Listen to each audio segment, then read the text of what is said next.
Assalamualaikum everyone. Welcome back to Improve Your English. In this lesson, we are going to talk about the different punctuation marks including period, question mark and exclamation mark so that you can write correct English without making mistakes. So let's get begin. सबसे पहले बात करते हैं कि punctuation actually कहते किसे हैं. Punctuation is the act or system of using specific marks or symbols in writing to separate different elements from each other or to make writing more clear. यानी जब हम किसी से कोई बात करते हैं तो हमारी इमोशंस या फिर हमारी टोन के ज़रिए पता चल जाता है कि हम क्या बात कर रहे हैं, लेकिन रिटन इंग्लिश में हमें ये पता नहीं चलता. इससे गाइस हमें रिटन इंग्लिश में कुछ ऐसे सिंबल्स दे दिए गए हैं जिनके ज़रिए हमें फीलिंग्स और इमोशंस का पता चल सके.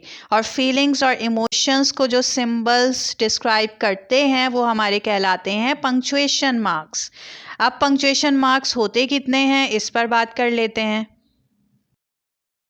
गाइस एक छोटा सा डॉट जो हम सेंटेंस के एंड में यूज़ करते हैं उसको हम कहते हैं फुल स्टॉप या फिर पीरियड. सेकंड है क्वेश्चन मार्क, जिसे देखकर हमें क्वेश्चन याद आ जाता है यानी सवालिया निशान. थर्ड है एक्सक्लेमेशन मार्क, जिसे हम एक्सक्लेमेशन पॉइंट भी कहते हैं, यानी एक स्टिक होती है और इसके नीचे एक छोटा सा डॉट होता है.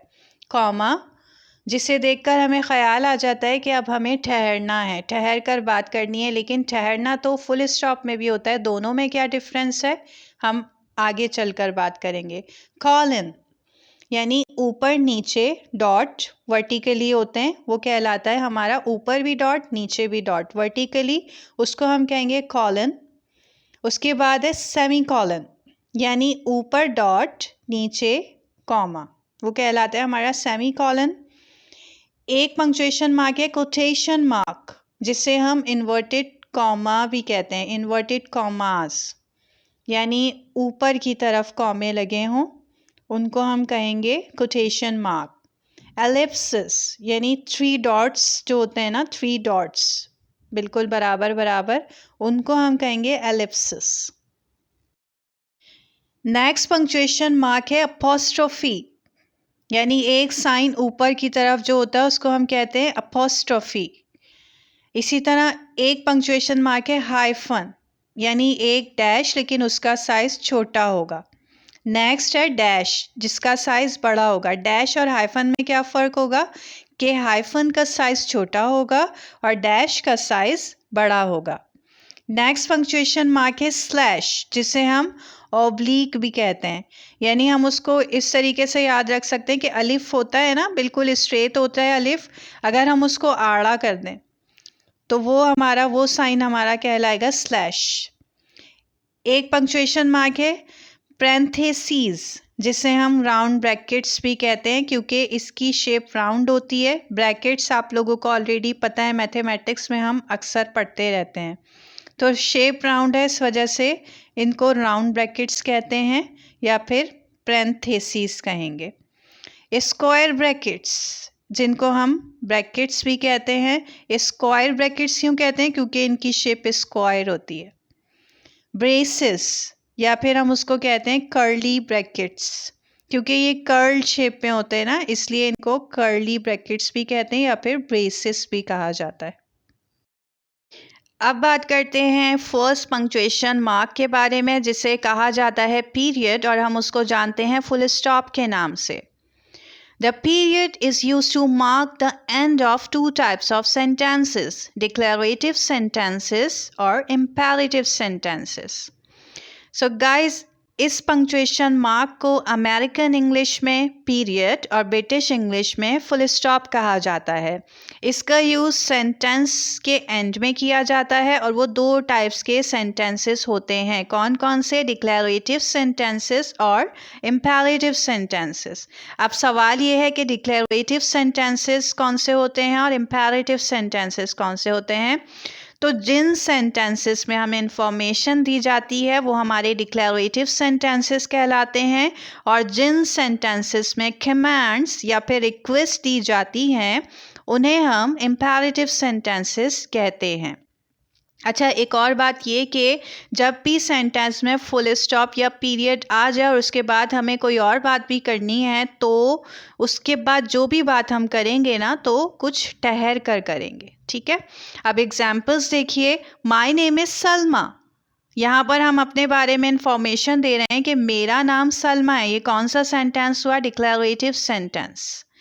इसी तरह एक सेंटेंस है, प्लीज़ लीव मी अलोन। यहाँ पर क्या किया जा रहा है? एक दरख्वास्त की जा रही है, रिक्वेस्ट की जा रही है। तो ये कौन सा सेंटेंस हुआ? Imperative sentence. Clean your room, यहाँ पर कमांड दी जा रही है, यानी एक हुक्म दिया जा रहा है कि अपना रूम, अपना कमरा साफ करो।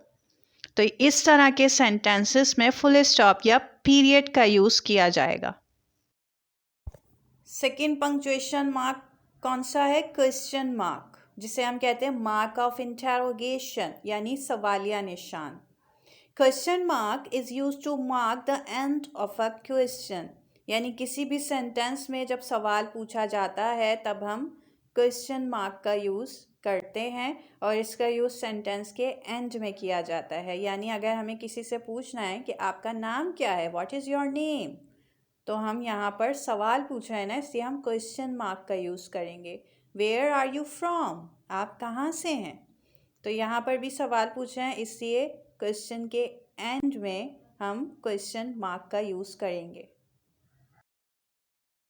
नेक्स्ट पंक्चुएशन मार्क है एक्सक्लेमेशन मार्क, जिसे हम एक्सक्लेमेशन पॉइंट भी कहते हैं। Exclamation mark is use to indicate strong feelings and convey emotions as well as to indicate shouting और हाई वॉल्यूम।